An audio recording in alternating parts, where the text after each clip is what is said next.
감사합니다. 오늘 사무엘하 2장 때를 기다리는 다윗이라, 그런 제목으로 말씀을 함께 보면서 은혜를 나누고자 합니다. 전쟁하면서 전쟁 중에 왕이 죽는다면 나라는 심각한 혼란에 빠지게 되지요. 그것도 왕만 죽은 것이 아니라 왕의 뒤를 이어갈 왕자들까지 모두 죽는다면 나라의 혼란은 더 심해집니다. 전쟁에서 왕이 죽었다 하면 그 나라는 멸망을 의미하는 것이죠. BC 주전 1010년경, 그 1010년경에 블레셋 나라가 이스라엘을 치려고 왔을 때, 그때 그런 일이 일어났습니다.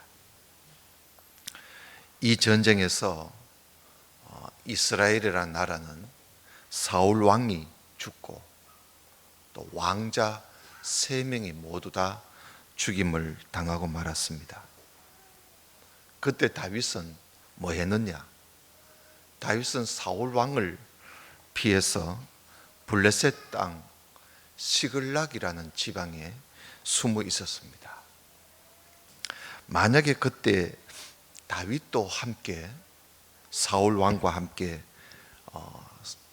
싸우고 있었다면 아마 전쟁의 판도는 완전히 달라졌을겠지요. 그런데 이제 사울 왕은 자기 곁에 이렇게 훌륭한 다윗 같은 그런 훌륭한 사람을 두고도 그를 쓰지를 못했습니다.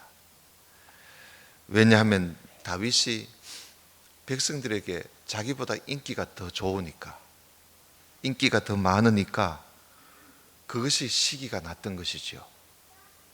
백성들이 사울은 천천히고 다윗은 만만이다 하고 그 왕보다 다윗을 더 높이 지켜 세우니까 그게 시기가 났던 것이죠.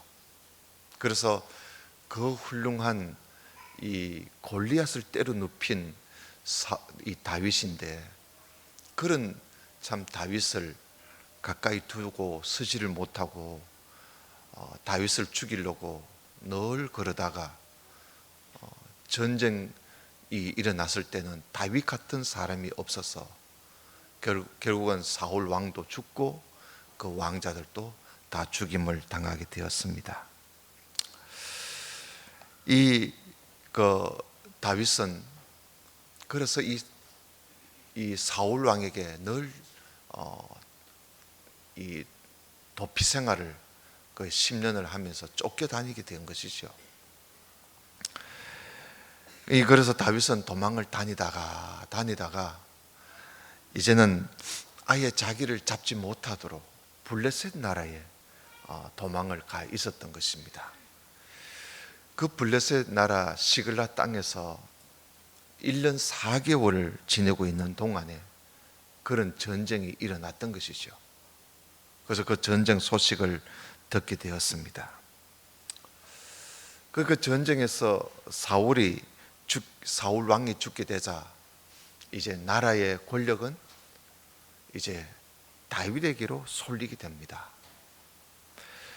이때 어떤 젊은이가, 아말렉 사람이죠, 어떤 젊은이가 블레셋에 있는 다윗에게 찾아옵니다. 이제 나라의 권력은 다윗에게 기울게 되었다는 것을 알게 된 거지요. 그렇지 않겠어요? 사울과 그 아들 왕자들이 다 죽었으니까 이제는 뭐 뻔한 거죠. 이스라엘이라는 나라는 다윗의 시대가 이제 열리게 되었다. 그래서 이 어떤 젊은이가 다윗을 찾아온 겁니다. 자기가 길보아 산에서 자기가 사울을 죽였다는 겁니다. 자기가 사울 왕을 죽였다 그러면서 사울 왕이 서고 있던 왕관과 그리고 팔찌를 보여주면서 자기가 죽였다는 거예요. 그 사실 이 젊은이가 거짓말을 하고 있는 것이요. 사무엘상 31장에 보면 우리가 이미 지난 시간에 보았습니다마는 이 사울 왕은 전쟁을 하다가 창에 맞아가지고 중상을 입었을 때 자기 스스로 자기 칼에 의지해서 자기 스스로 죽었어요. 그 남은 힘을 가지고 자기 칼을 빼서 자기를 한 거지요. 저 할례 받지 못한 블레셋 사람들 군인한테 내가 죽느니 내 스스로 죽는 게 낫겠다. 그래서 사울 왕은 왕자는 벌써 죽었고요. 도망을 다니던 사울 왕은 자기 스스로 칼을 찔러서 죽습니다. 그런데 이 젊은이가 자기가 죽였다는 거예요. 자기가 죽였다고 하면서 거짓말을 하면서 다윗에게 찾아와서 그런 말을 하면 다윗이 너 참 잘 죽였다. 내 원수인데 그거 평생 나를 죽이려고 쫓아다니는 사울 왕을 네가 죽였다고? 참 잘 죽였다 하고 큰 상을 베풀고 큰 자리를 하나 줄 알았지요. 이 젊은이는 왜 이렇게 한 자리를 탐을 내 가지고 그가 거짓말을 하고 다윗에게 와서 사울 왕을 죽였다고 그렇게 자랑을 하고 있었던 것입니다. 여러분, 나라가 위기에 처해 있을 때 그걸 과도기라 그러죠. 위기에 처해 있을 때 세상은 다 이렇습니다. 동서고금막론하고 항상 이런 사람들이 있지요. 나라가 어려울 때, 과도기에 처해 있을 때 그때 한몫 챙기려고, 그죠? 그때 한 자리 챙기려고 권력자를 찾아가는 그런 사람들이 있습니다. 다윗은 이 젊은이에게 자세히 물어보지요. 물어보고는 그를 죽입니다.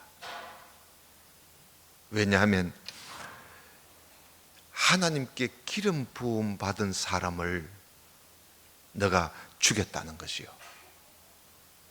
다윗은 사울 왕이 자기의 원수고 자기의 적이라 할지라도 하나님의 기름 부음을 받은 자이기 때문에 다윗은 그에게 손을 대지 않습니다.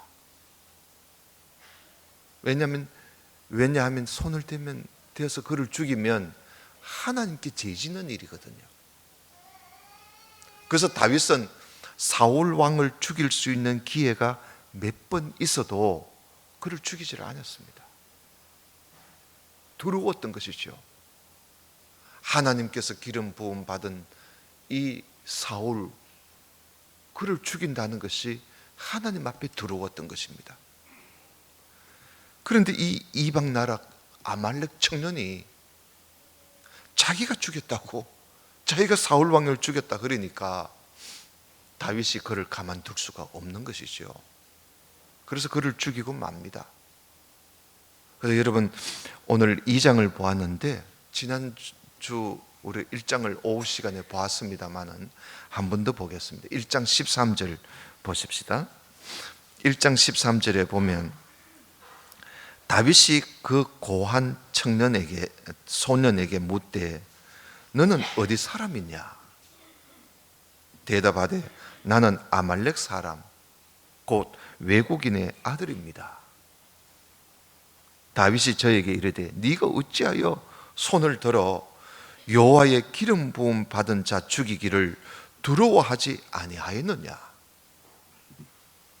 하면서 소년 중 하나를 불러, 그러니까 다윗의 그 군사지요, 군사 중에 한 사람을 불러 이르되 자 가까이 가서 저를 죽여라.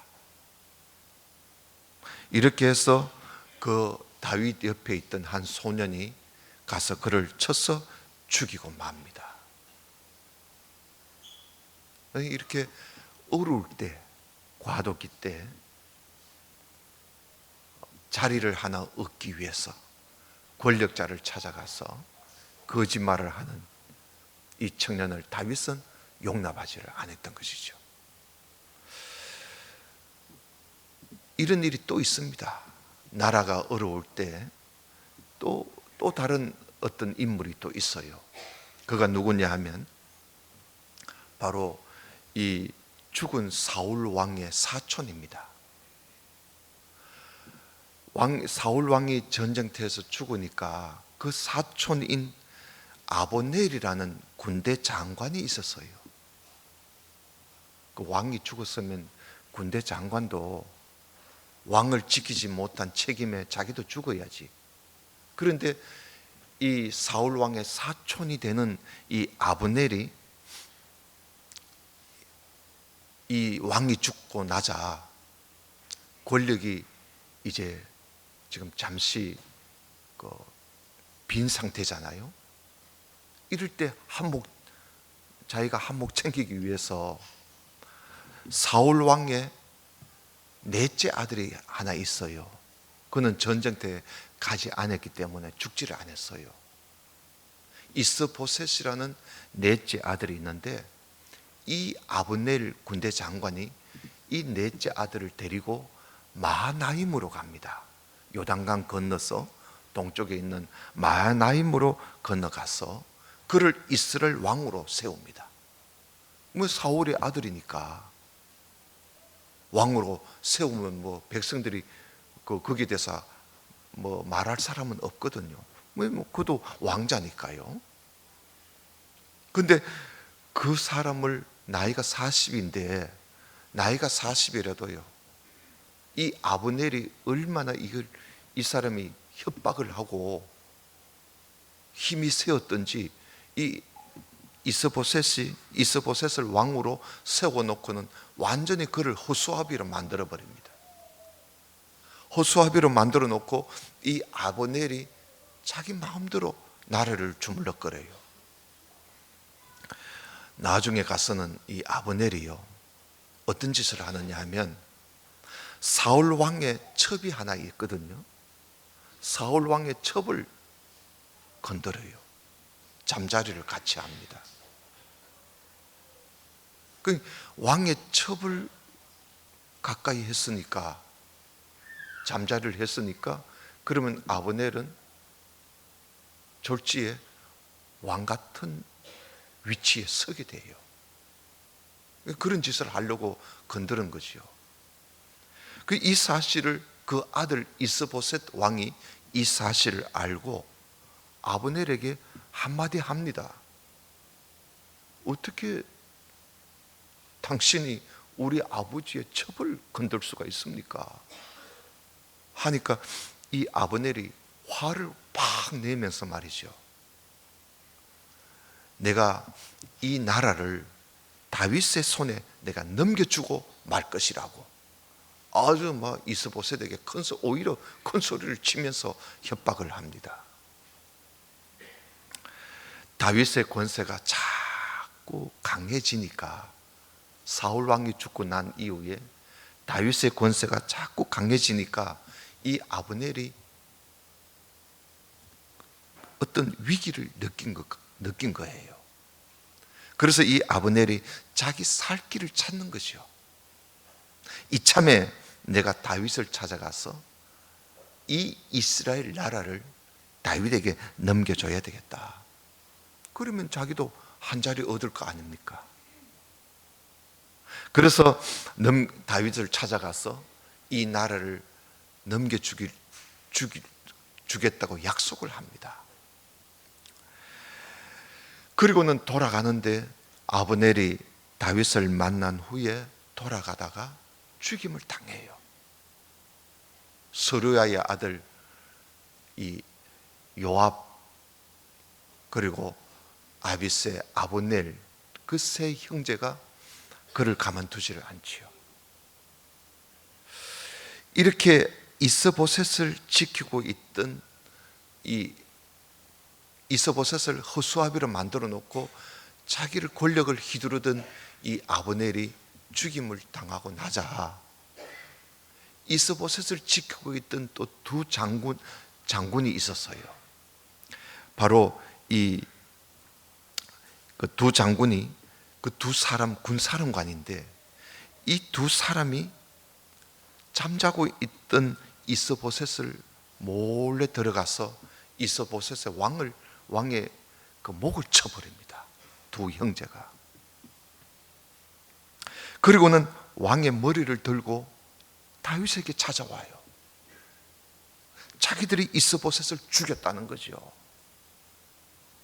당신의 원수의 아들인 이스보셋의 이 왕의 목을 우리가 쳤다고. 그러면서 다윗에게 자랑을 하면서 또 한 자리를 얻을 생각을 했던 것이죠. 그럴 때 다윗이 그들에게 이런 말을 합니다. 여러분 4장 9절을 좀 보겠습니다. 4장 9절.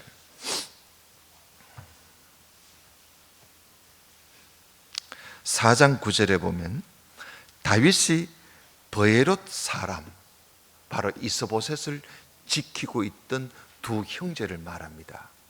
브에롯 사람 림몬의 아들 레갑과 그 형제 바나에게 대답하여 가로되, 내 생명을 여러 환난 가운데서 건지신 여호와의 사심을 가리켜 내가 맹세를 한다.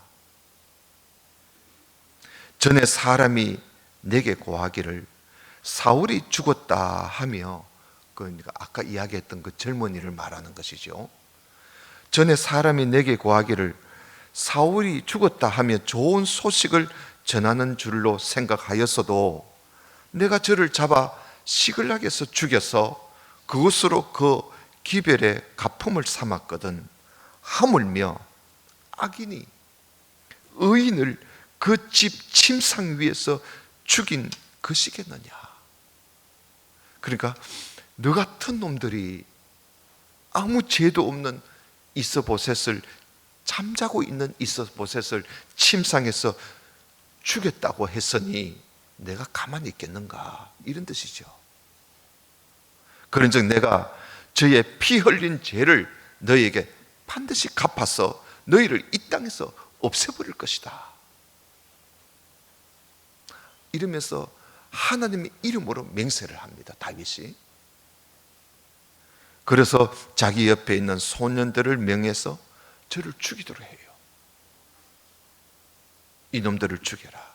그리고 이 이스보셋을 죽였던 이 사람들의 수족을 손과 발을 베어가지고 헤브론 목가에 메어 달아 놓습니다. 그리고는 이스보셋 왕의 머리를 들고 왔으니까 그 머리를 가져다가 헤브론에서 아브넬의 무덤에 장사를 치러줬다 하는 그런 내용이 여기에 기록되어 있습니다. 여러분, 나라가 어려웠을 때, 지금 사울 왕이 죽고 새 왕자가 다 죽고 전쟁터에서 죽고 나라가 심히 어려운 중에 혼란에 빠져 있습니다. 지금 나라의 과도기에 처해 있을 때 사람들의 모습이 이렇습니다. 이때 한몫 챙기려고 상대를 죽이고, 심지어 자기들이 지키고 있었던 사람까지 죽이고 한몫 챙기려고, 한자리 얻으려고 찾아오는 이 사람들, 이것이 세상의 모습이요, 이게 인간들의 모습입니다.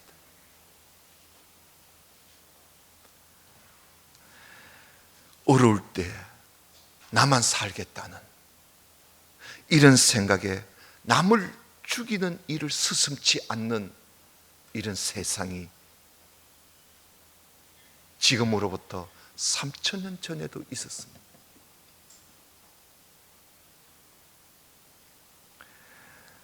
내가 살기 위해서 상대를 죽이는 일,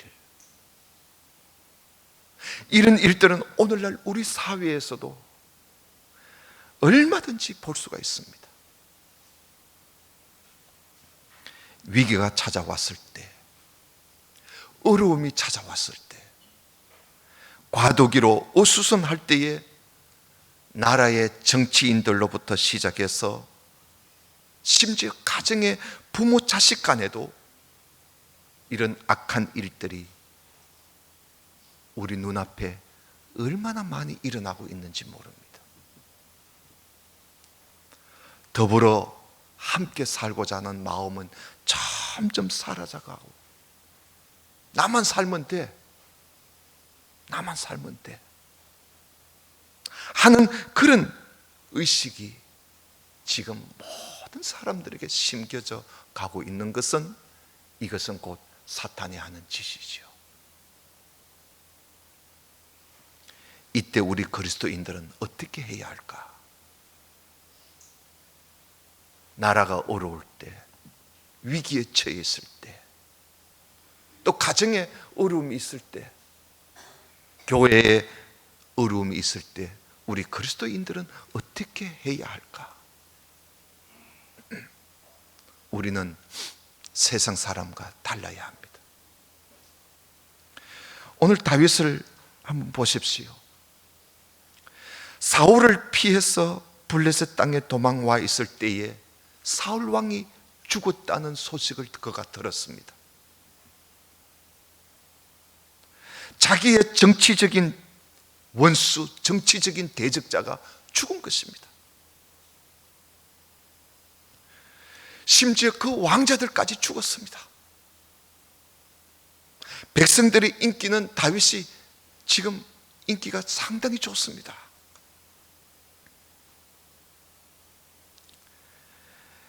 심지어 자기를 사랑하던, 자기 생명보다도 더 사랑하던 요나단 왕자도 죽었습니다. 이럴 때 다윗은 이 사실을 듣고 매우 슬퍼합니다. 얼굴에 웃음기가 하나도 없었습니다. 매우 슬퍼하면서, 여러분 1장 11절에 보시면, 1장 11절에 보면, 이에 다윗이 자기 옷을 잡아 찢으매 함께 있는 모든 사람도 자기 옷을 잡아 찢고, 지금 분위기가 그렇습니다. 사울과 그 아들 요나단과 여호와의 백성과 이스라엘 족속이 칼의 죽음을 인해서, 전쟁에서 칼의 죽음을 인해서 저녁 때까지 슬퍼하며 울며 금식했다고 합니다.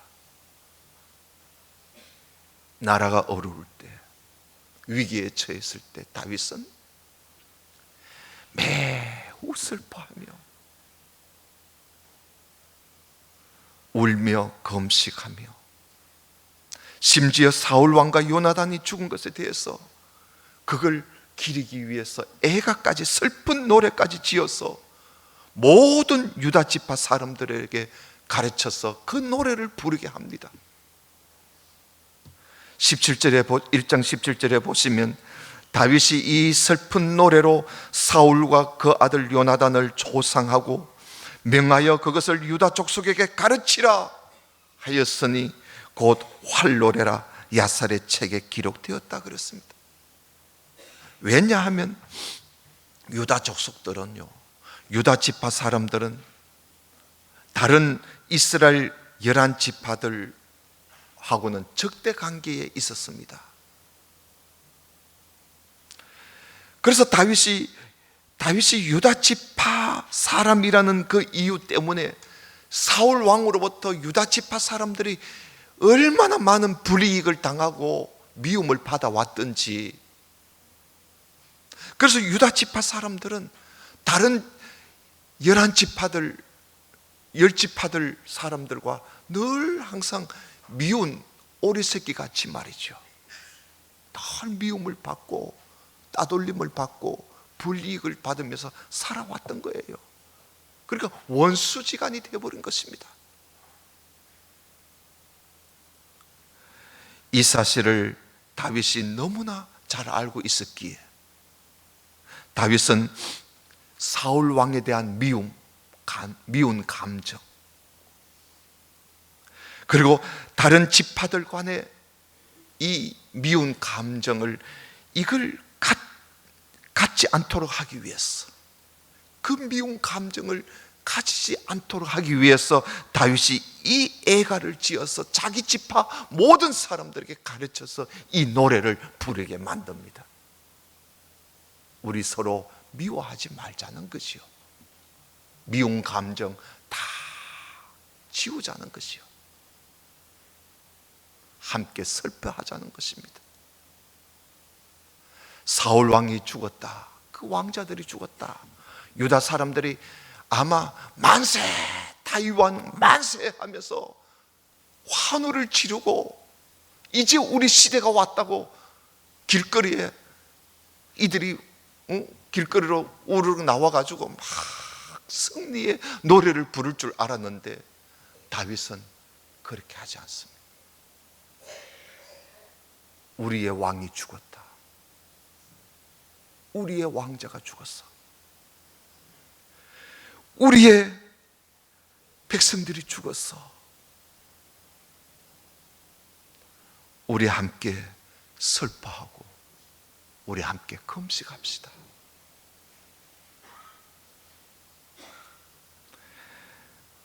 어려울 때, 과도기 때 자기 이익을 위해서 서로 갈라서서 미워하고 서로에게 탓을 돌리기보다는 슬픔과 어려움을 함께 나누려고 하는 이 다윗의 모습, 이게 오늘 우리 그리스도인의 모습이 되어야 되지 않을까요? 우리는 위기가 찾아왔을 때 더욱 하나가 되고자 힘써야 할 것입니다. 예수님은 십자가를 지실 일을 앞에 두시고, 예수님이 십자가를 지시고 난 이후에 어떤 일이 일어났을 것인지 예수님이 그걸 모르시겠습니까?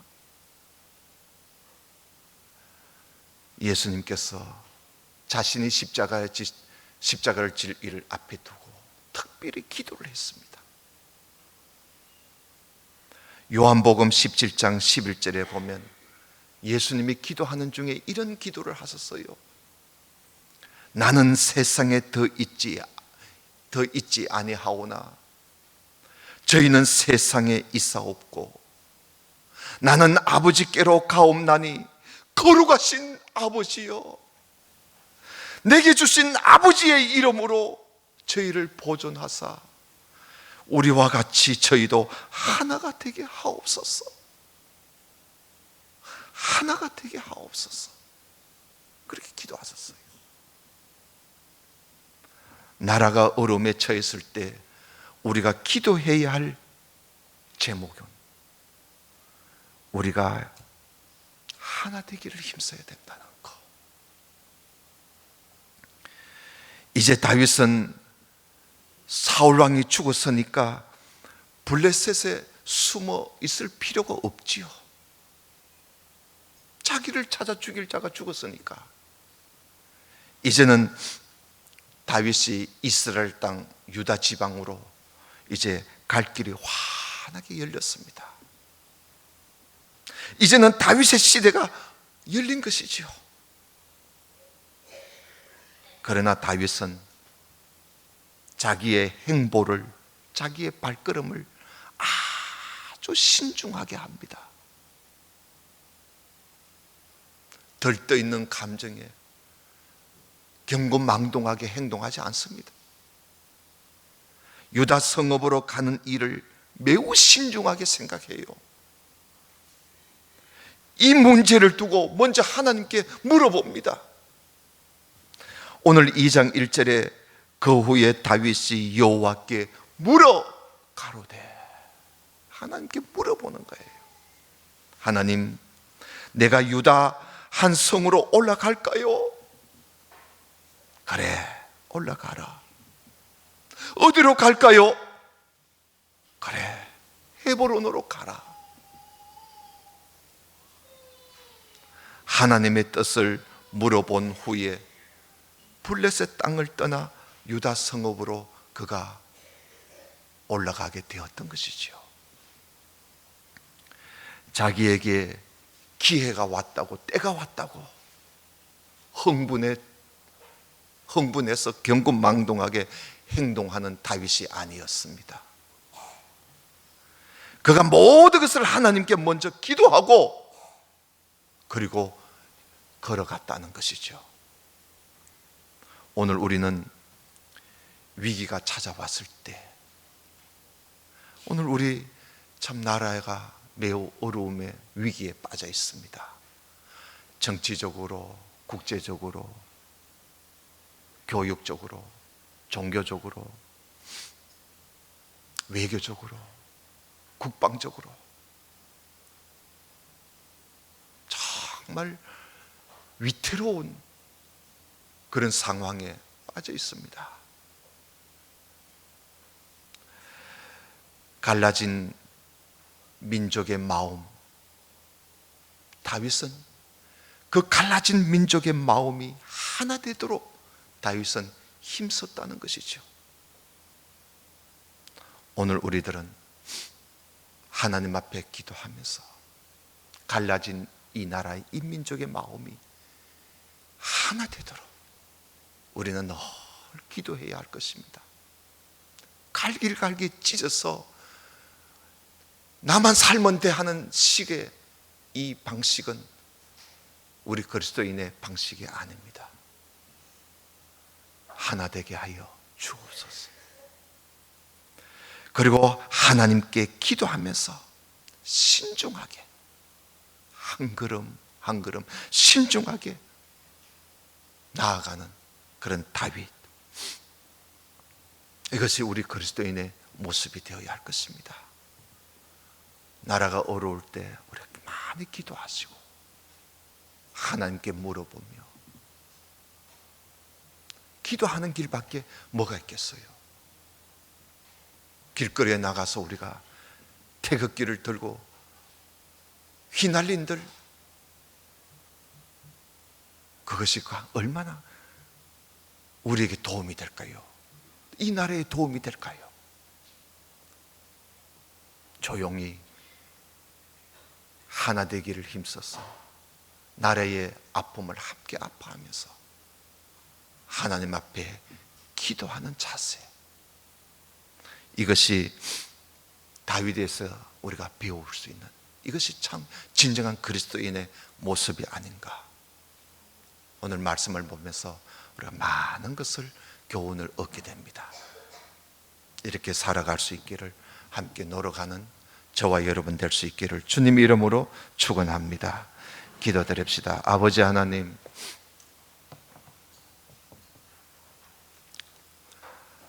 나라의 위기를 당했을 때 다윗의 모습을 우리가 오늘 보았습니다. 그리고 또한 다윗 외에 세상 사람들의 모습을 또한 보았습니다. 우리는 나라의 어려움이 빠져 있을 때 우리는 어떤 자세로 이 위기를 이겨가고 있는지 다시 한번 돌아다 볼 수 있는 오늘이 되게 해 주옵소서. 어려울수록 더욱 하나 되기를 힘쓰고, 어려울수록 우리는 더 기도하기를 힘쓰는 우리 모두가 되게 해 주옵소서. 예수님 이름으로 기도드리옵나이다. 아멘.